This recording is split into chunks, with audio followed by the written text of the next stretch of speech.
There are a lot of sins that a person can commit, right? But do you know that there are no single scholar who says that if you steal, there's no scholar who says if you steal, you're no longer a Muslim.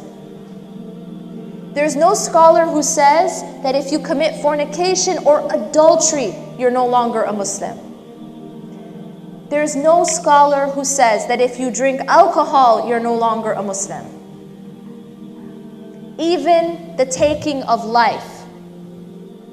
And yet there are scholars who say, based on a hadith, that if you don't pray, you could be considered no longer a Muslim. You know, is Allah the one that doesn't pray? You know what? Let me cut straight to the chase. Let me ask you something. Do you think murder is a bad thing? It's not a trick question. Murder, is it a bad thing? Yeah.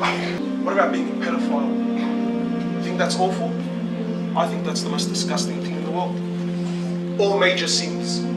All major sins. What about drinking alcohol? Filthy, yeah? What about drugs? Filthy, yeah? Wallahi, my brothers and my sisters, please listen attentively. You could be the biggest murderer in the world. You could be the filthiest rapist in the world. You could be someone who the bottle of alcohol never leaves his hand. You could commit the filthiest of sins. You could do the most extreme and the most bizarre of things. And by no means am I promoting you to do any of them. But you could be the absolute filthiest of things. You could do all of this. All of these sins. All of these sins put together are easier. They are lighter in the eyes of Allah than for any one of you to miss one salah. Yet we take our prayer very lightly. We can point fingers at someone who's clubbing and drinking and doing these things, and yet we take our own prayers lightly. Although in the eyes of Allah subhanahu wa ta'ala, which is a greater sin? A person, some scholars say that a person who purposely leaves their prayers, like out of, just to disobey, that this can actually be considered something that makes you no longer a Muslim. There's a hadith that the Prophet ﷺ says that the difference between the Muslim and the disbeliever is in the salah. Because our understanding's been lost. Your understanding's been lost. This is the haqq of Allah. Brothers are telling me, yeah, look, I'm a great guy, I just don't pray. Brother, what are you talking about? Do you know what it means to not pray? Do you know what that means?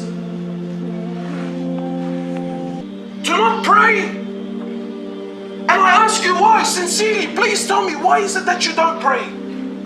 Please, just tell me something. Did Allah ever once let you down? Has Allah ever failed you? See, I want to clarify something. It's not only a sin to miss prayer, but it is a sin to pray outside of the time of prayer. And it's a major sin. So when Allah says Fajr is to be prayed in a certain time interval, which we know, right? It must be prayed in that time interval. When Allah says that Dhuhr is supposed to be from Dhuhr until Asr, it must be prayed in that time interval. Asr, He gives us the time between Asr and Maghrib. Maghrib, He gives us from Maghrib till Isha. And Isha from Isha until some say midnight, some say Fajr. The point here is we have an interval of time. Now a lot of people come and say, I can't pray it on time because of XYZ reason. Some of those reasons are, I'm busy at work, or I'm busy at school, or I'm in a meeting, or I'm at the mall, or I'm watching a game, or I'm watching a movie, or I'm at a party, whatever it is. My brother, my sister, what is it that's distracting you from Allah? Where was this distraction? Where was it back then? And you came, you were little, you were helpless, you were naked. Allah allowed a blanket to cover you. He gave you a mother that breastfed you. Breast milk, with all their technology and all their money and all their science and all their know-how, they still all together, they still cannot produce a formula that is even half as good as the milk that Allah put in the breast of your mother. You had hands but you couldn't grab. You had legs but you couldn't walk. And He was there for you every day. He was there for you every night. So the first thing we need to focus on in this path back to God is our prayers. So many times people say, I want to get closer to God, but I don't know how. What do I do? Where do I start? This is where you start. You start in solidifying and rectifying your prayers. We need to feed our hearts. We need to feed our souls with the remembrance of God. First and foremost, our prayers. If you can leave your exam or your class or your meeting or your comfortable bed to use the bathroom, you can leave to pray. Because if you make something a priority, you'll make a way for it.